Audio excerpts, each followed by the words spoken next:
Hello and welcome to the first edition of BA Question Time, a new BA Brew where your questions are put to our panel. I'm Mike Williams, and this week I'm joined by my wonderful AssistKD colleagues Jonathan Hunsley and Debbie Paul. Thank you to everybody who has asked a question via LinkedIn or email.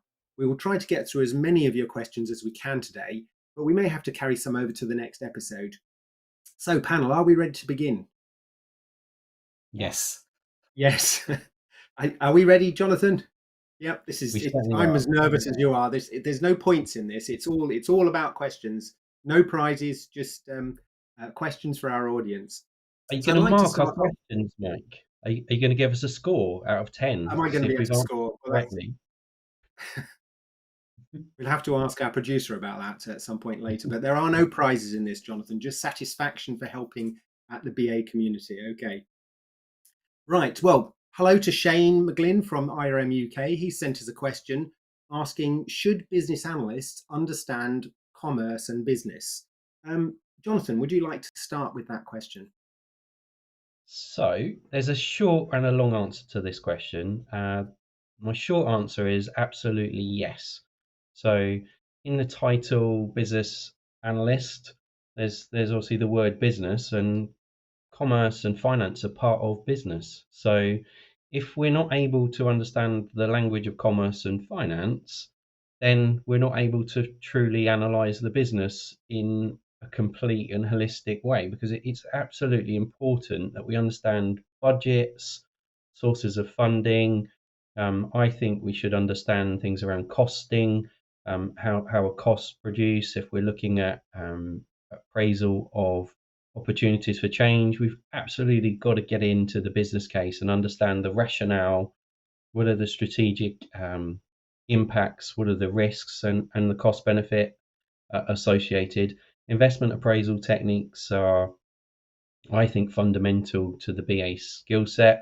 I think that lots of BAs are a little bit nervous about learning them, but I don't think that you're a fully rounded business analyst until you've understood a cost benefit analysis and you can start to talk the language of payback and investment appraisal with your colleagues. And for me, it's about you being able to join in the conversation, be able to ask good questions and try and move forward positive, beneficial change relative to the context. And I think you've got to understand business and commerce in order to be able to do that. How are my marks out of 10, Mike, for that as an answer? I think you did all right on that, but I'd like to hand over to Debbie to see if Debbie would like to add anything to that. I think Jonathan's answer is quite comprehensive. So I also think yes. But I do appreciate that some people find understanding the language of business and commerce and finance quite tricky. And I understand that particularly because I can remember when I was determined to learn about it, and it took quite a bit of work, to be honest with you, to actually really get inside, well, what does a financial ratio actually tell me about an organization? You know, what do benefits and assessing benefits and investment appraisal, how does that work with the different techniques? You know, it's not easy, and I don't think we should ever underestimate that, but it is worth the effort, because I've worked on so many things where having that understanding of finance has helped me identify where a process isn't working, or where somebody thinks there's a problem somewhere and actually the root cause of the problem is elsewhere, and the financial and commercial angle is underpinning that and actually exacerbating the problem. So I think yes is my answer, but as Jonathan said, a longer answer is it is tricky to learn sometimes, but the language is absolutely invaluable, and it does help you have informed conversations and understand the information you're given much better. So, thank you, Debbie. Debbie, I just wanted to say that I spent a long time trying to learn net present value. I think I studied it 3 or 4 times before I really understood it. And then the other thing that I did was I practiced using it. So you can read the books, or you can watch a video, or go on a course that explains these things. But until you pick up and use these tools and techniques in the finance space, I don't think you really get a true appreciation of them. And so you've got to persevere with them in order to get the benefit from the tool or technique.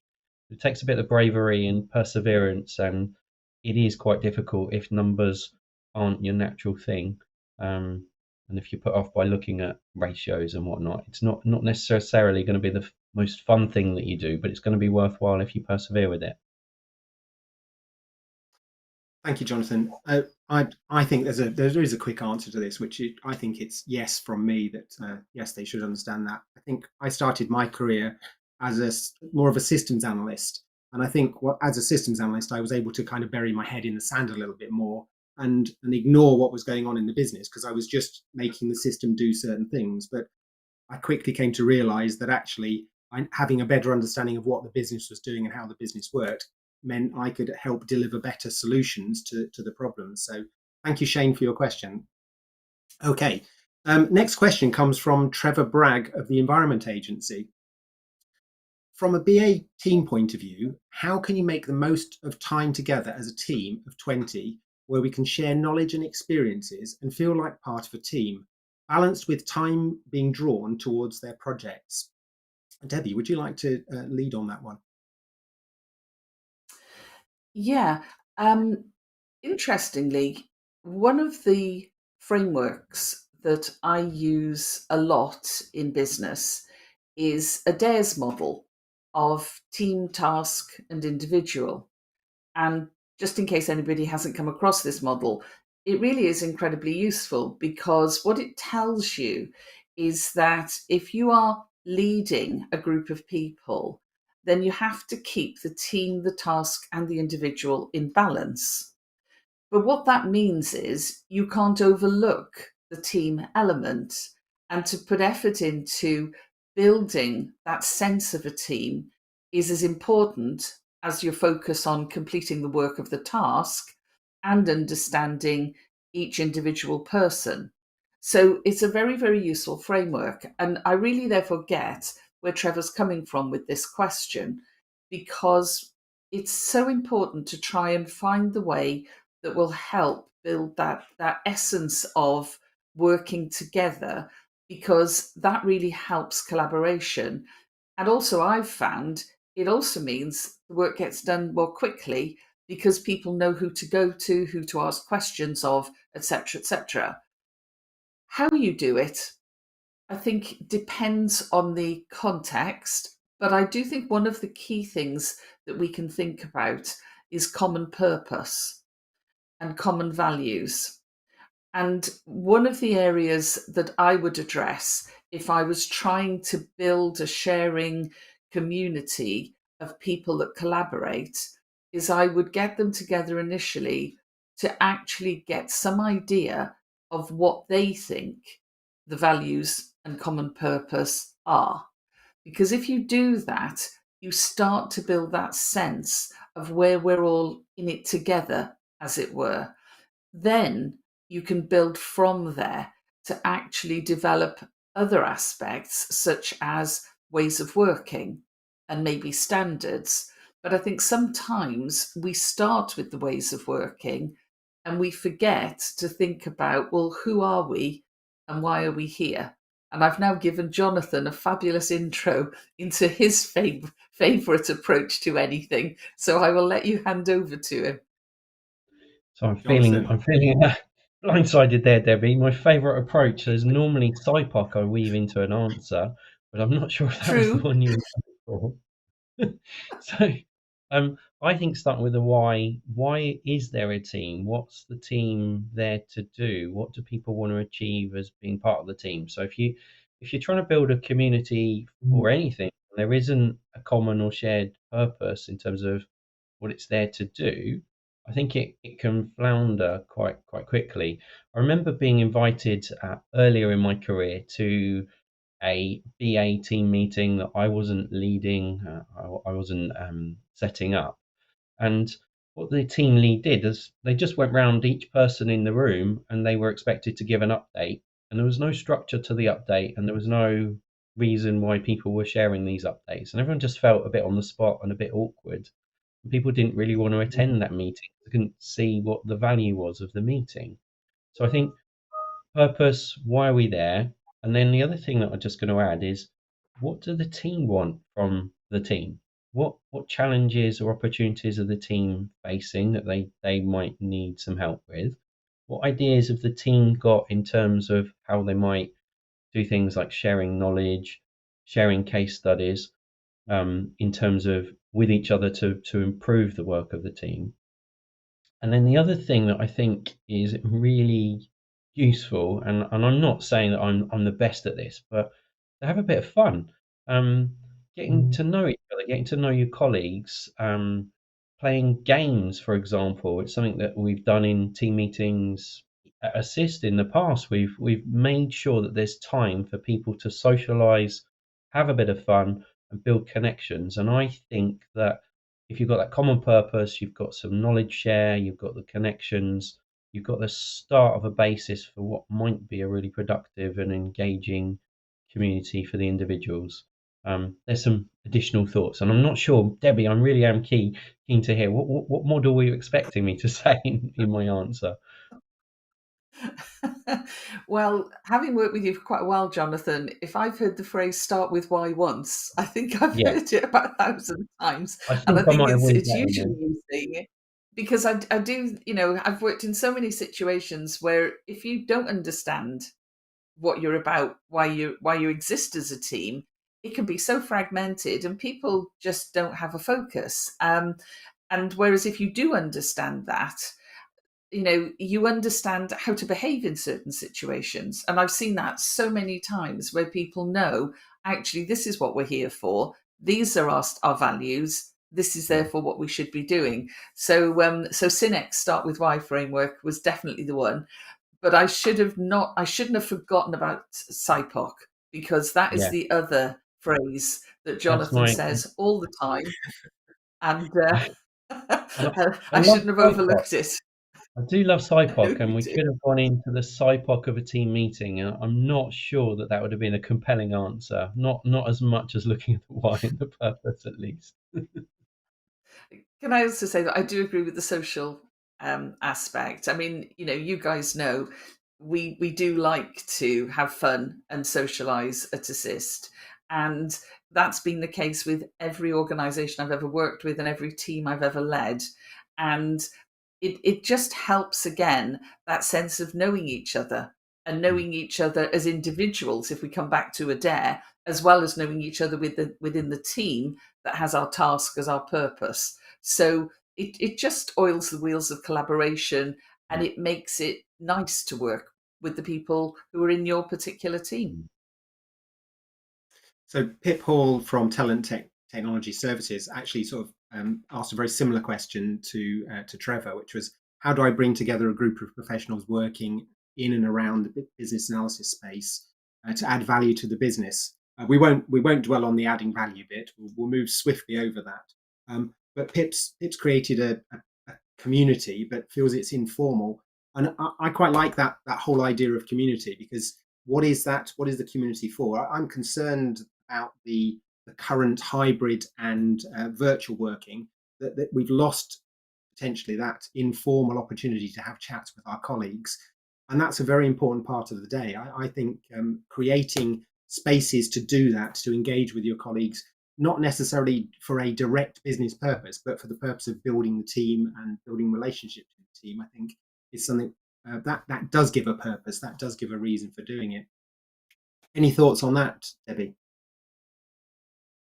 Yeah, no, I think you're right. I think informal discussions can be so helpful to building that team and understanding the purpose, and getting that sense of collaboration and friendship going at work.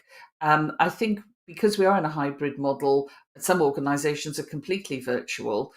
It does make life a little bit more difficult. But I like your point, Mike, about making time. Making time to have some informal discussions. I mean, people may want to know that before we record an episode of the BA Brew, we always usually have 10 to 15 minutes of a bit of a chat, just Mm. because it's nice to just get that collaborative feel flowing. Shall we move over to see if Jonathan has anything to add to that? So I've always got something to add, haven't I? And I've got to weave in SIPOC and why, but I'm not going to on this one. So I think that having a shared community of professionals, if we are going to be a profession and we're going to be recognized, is really important. And we can do this at various levels. And inside an organization, I think we shouldn't be afraid to set up a terms of reference to say, this is what our community is here for, this is what it's there to do, and to get sponsorship for that. So I think we should be pushing for formal recognition of the BA role within our organization and setting up where we need to. Things like either a center of excellence, center of practice. It doesn't necessarily mean that it has to impact line management structures. Just a recognition that business analysis is important to the organization because of the value that it offers. And I think we should try and elevate the discussion on business analysis as a professional discipline within our organizations. And this is one way in which we can do it by saying, right, I want to set up a center of excellence. I want to set up a community of business analysts, whatever you want to call that. And asking whether or not that's possible, or, and I'll share that I've done this in the past, I've just gone ahead and set these things up in the past, and I've taken a beg forgiveness rather than ask permission approach towards setting these things up. And often it's led to someone taking notice and recognizing that the BAs have got something to offer for the business and obviously the community. But it's really helped the people inside the organizations as well to build those connections. So I just want to add in that point that if you don't have a formal recognition of the BA community, why don't you try and obtain that formal recognition of the BA role in the community? It might lead somewhere, and it might be really valuable for the individuals and for the organisation as well. So that links really nicely to Michelle Shakechef of Close Brothers' question, which is, business analysts often feel overlooked. How can we raise the profile of the profession? And I think your idea of that centre of excellence, I think, really does could really underpin that, couldn't it, Jonathan? And I think, you know, we can think inside the organisation, what can we do to raise the profile? And I think, saying, putting a flag in the ground and saying, right, we're the BAs and this is what we do, I think could be really useful inside the organisation. But then we've got lots of other angles to look at this from as well. So we've got the individuals. Each of us as individuals, I think, should represent the profession in a way that we can feel proud of. And so I think it starts with the individuals. We can then look at how teams can work together to build the profile of the profession inside an organization. And then we've got cross organization communities, things such as the BA Manager Forum, other institutes and organizations that are trying to bring together collectives of business analysts, not least the BA Conference Europe and other events such as that. But they help, I think, to raise the profile of the profession. And one of the things that I think we should get much better at as a community is describing the successes that we have. And we talked about this in the past, but let's create some case studies of some brilliant business analysis work and the impact that it has had, and not be afraid to shout about the good work that we're doing in the community and trying to make sure that people are aware of that. And I think we're sometimes as BA professionals a little bit reticent in terms of selling ourselves and telling people about the great work that we're doing in our projects, in our product and service delivery teams. So they're my initial thoughts anyway. Debbie, anything you'd like to add to that? Yes. This is an area where I feel quite strongly that we can do a lot within business analysis, and we can do a lot without, outside business analysis as well. So I completely agree with Jonathan. It does start with the individual being brilliant. Be the best you can. And being the best you can is always a good start point.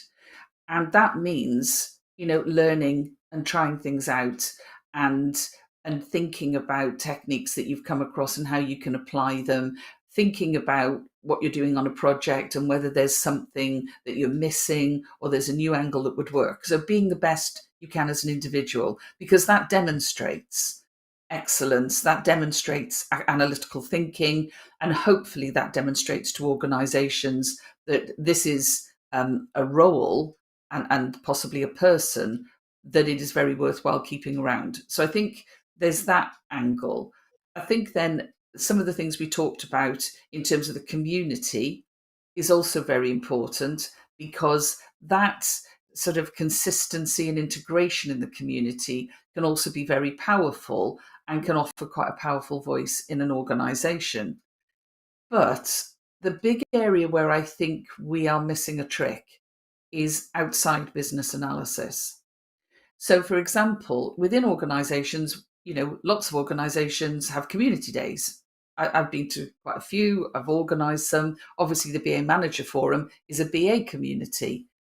But I think it would be good inside an organization to have, I don't know, an innovation day where you had maybe people from different disciplines, within the business, within business change and transformation, whatever, actually coming together to focus on a slightly different purpose, which is moving the organization forward, which is actually engaging with all of these different skills to say, is there something that collectively and collaboratively we can do? Because I think then the analysts have a voice on that bigger picture. Whereas at the moment, it does feel a lot of the time that ideas for innovation come at a senior level, sometimes through executives, sometimes through working with management consultants, maybe. And then it trickles down into the business change function, where quite often it's taken up with maybe the project management discipline, maybe product management or product ownership. And somehow then business analysts get involved. Whereas actually, if we want that voice at more of the sort of top table, the cross organizational table, maybe we should be pushing for internal conferences that actually look at innovating the organization and making sure we have a voice in that. Because if that voice is heard and listened to, then maybe we'll get some recognition. And inside the organization, I think there is a case for that happening as well, where different disciplines come together to actually look at, what can we do to take things forward? Because then you should be able to hear different voices, and hopefully different groups will hear what business analysts are really capable of. Mm. Mike, can I just add some additional things to this question? Just as Debbie was talking, and I agree, innovation, how can we move the business forward? That if we lead on that, we lead on outcomes, and we're part of the discussion. But I do just want to add that I was talking to someone just this week who wanted to go to a meeting whereby they were looking at a service and how well a service was performing within quite a large organization. And because they had the job title of business analyst, they were automatically excluded from that meeting. And I think that there is a perception that BAs are focused on documentation, that BAs are not making business impact. They're looking at back office elements, systems, in the weeds of the detail. And I think that perception, we've really got to challenge that perception and try and be on the front foot in terms of this is what business analysis can offer. And Debbie, you've done some brilliant work with the business analysis service framework describing the services of the BA to provide clarity to the role. And I think that provides us as a foundation to say, right, these are the things that we offer. This is the value proposition, and this is what we can do. And I really do think that, in the course of my career as a BA, we've professionalized a lot as a discipline, but I think there's more work we can do. And I think we've got to challenge these perceptions that the BA is in the weeds of the detail or is only looking at back office stuff. And I think we've got to be confident to put front foot forward to try and get ourselves involved in these top table discussions, because the BA toolkit is phenomenal, and when it's applied effectively, it can have such a huge impact on an organisation and its outcomes. And so I'm really passionate about that, us being confident and moving forward confidently as a profession. Yeah, thank you, Jonathan. I think there are lots of opportunities there. I think there are things that as BA leaders, people can actually stretch the reach of the BA team, actually get them involved in things from idea through to implementation, so or post implementation even. Coming back to that community, you talked about the centre of excellence and the internal communities. That's great for large organisations where there are a large number of BAs or larger teams of BAs, but there are some organisations where there might only be a handful of BAs or maybe even just one, which is kind of difficult to build your own BA community if you're the only BA in the organisation.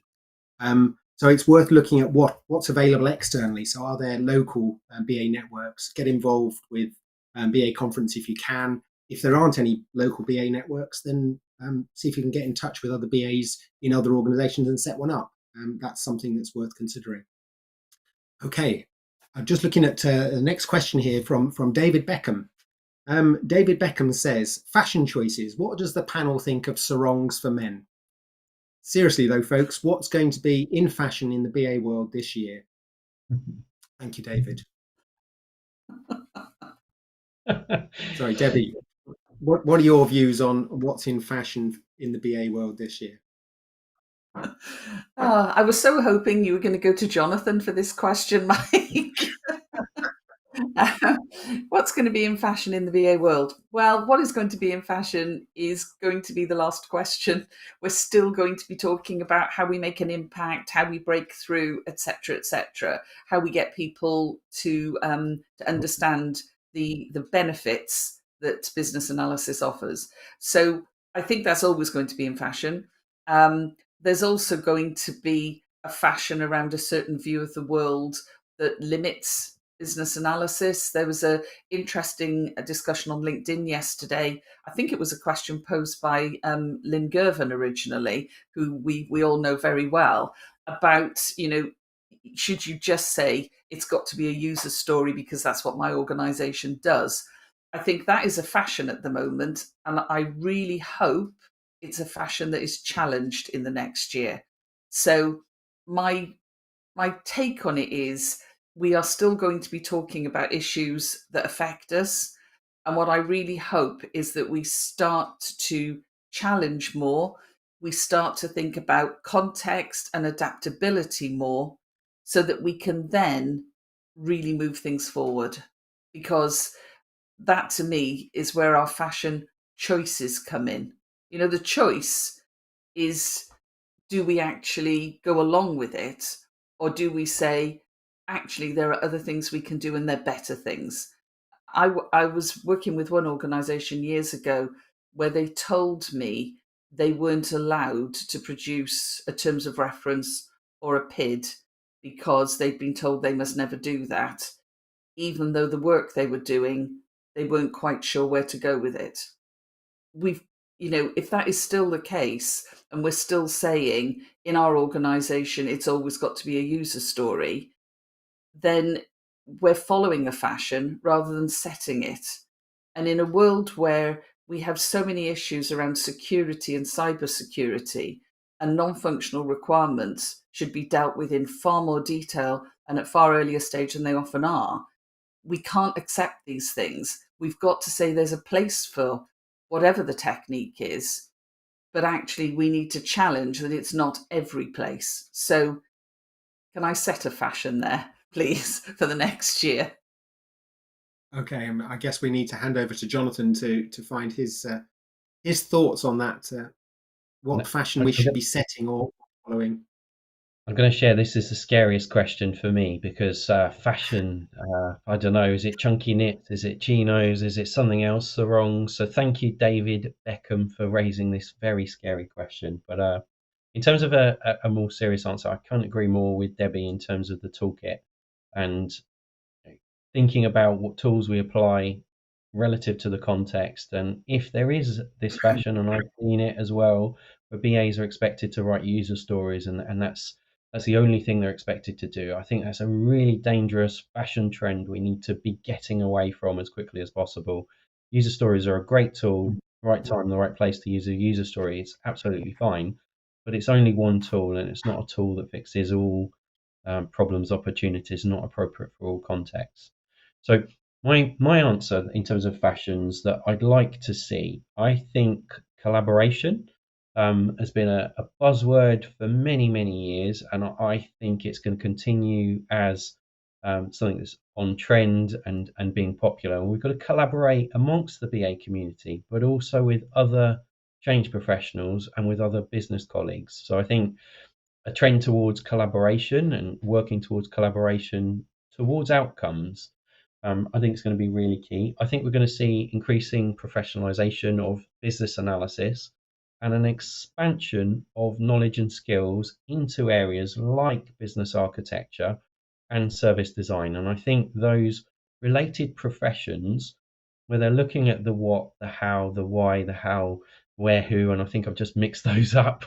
But I think we're all looking at the same problem from slightly different angles.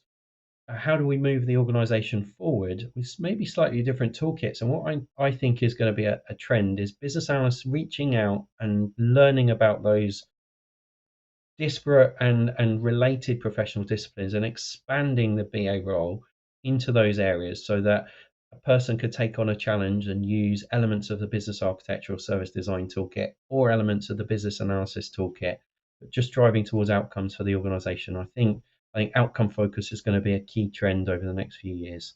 I certainly hope it will be anyway. Well, thank you, Debbie and Jonathan. That brings to a close our first BA question time. We hope you enjoyed our first BA question time. Thank you for joining us today. And if you have any suggestions or questions for future episodes, then please email us at BABrew@AssistKD.com. Please remember to like and subscribe so you don't miss future episodes.